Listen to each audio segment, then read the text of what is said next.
our front yard this morning. Wow. And here I was going for a walk earlier. I saw beautiful springtime flowers. Everything is budding and looking so nice. And of course, we had our big warm up last week.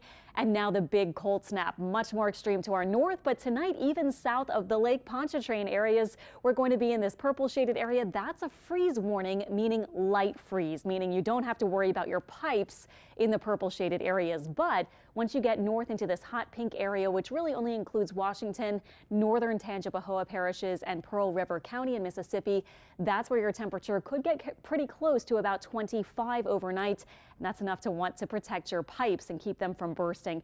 Elsewhere, just make sure pets, plants, and people are safe and warm tonight. That's something we say a lot in December, January, even into February. But today we are in March and daylight saving time is tonight. We're going to spring forward. Today was such a beautiful day, but quite cold and windy. Our current temperatures are in the 40s to lower 50s. We stayed in the 50s today for highs, and winds from the north. Now still a little bit breezy, still up there to about 10 or so miles per hour for most spots, and a little breezier the closer to water you get. But we're seeing our winds slack off as we get into tonight. Here's our live radar and here's our live satellite imagery. Cold weather off to the north and northeast, but high pressure is settling in, and here is the coldest kind of core of this air mass, and it's going to be shifting off to the east, and we're going to warm up pretty fast before we have two more quick moving systems with cold fronts as we head into this week all the way into next weekend. So next 8 hours do bring us through the 40s. Overnight lows tonight, we'll say upper 20s north of the lake and about 34, 35 in the city of New Orleans and south of the lake. You can see this will be our wake up forecast for early tomorrow. So really cold if you're up early before St. Patrick's Day parades and things going on tomorrow. It will be quite cold to begin.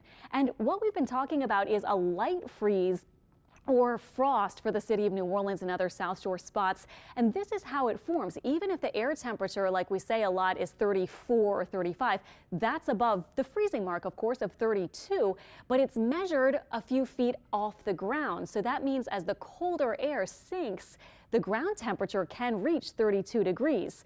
And so what we see is we have moisture that is on things like grass. You can get some dew forming, water molecules in the air. They are going to freeze onto those surfaces of the grass and so forth.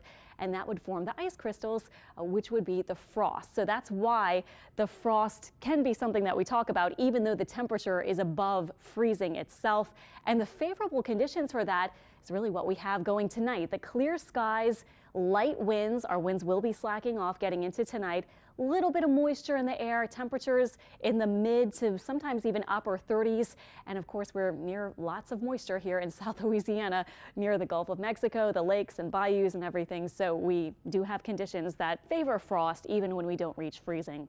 Daylight saving time begins tonight, sunrise tomorrow, 7:12 a.m. and sunset 7:07. So to me, when we spring forward, and yeah, this is the bad one where most of us lose an hour of sleep, it really starts to feel a little more like spring when the daylight shifts that hour getting into the rest of March. Tomorrow looks gorgeous for parades and other things. Highs about 60, so a little cool, but just kind of bring a jacket or a coat to your parades out in Metairie and other spots. Things going on tomorrow afternoon, and you should be pretty comfortable, I think. Lots of sun, not as much wind. Monday morning, we start in the 40s for most spots. So this is our one really cold night that we have tonight. Monday, we have highs about 70, and it looks dry, but more clouds. And then Tuesday, we're already looking ahead to our next front and some showers and storms. And in fact, late Monday and into early Tuesday, we'll have at least a low-end risk for a severe storm or two. It looks like that would be again overnight and then into early Tuesday, and then some rain lasting through the day on Tuesday. Little cool down on Wednesday. Wednesday looks pleasant, and Thursday, St. Patrick's Day itself, gorgeous. A beautiful day with highs in the middle 70s. Another front moves in Friday with some showers and storms.